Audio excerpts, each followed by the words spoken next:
guys, good morning. Welcome back to Angie's vlog. So for today's video is I'm cooking a pancake, a big pancake. This is my own version pancake. So I didn't purpose this one. So this is good for merienda and breakfast. And of course snack in the morning and merienda in the afternoon. So this is my pancake. Very big pancake. This is good for coffee.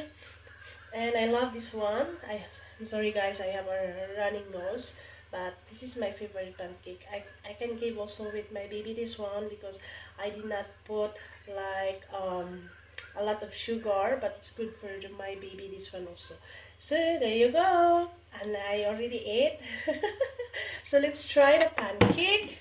So let's say it's delicious, this pancake we have here.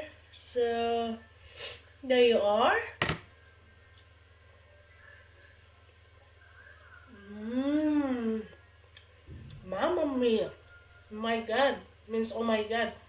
Very delicious pancake. There you are.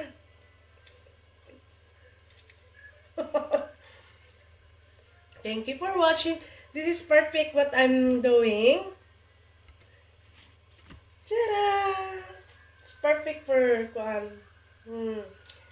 breakfast and merienda. So guys, thank you for watching and I hope you like this video. See you in my next video. Bye bye.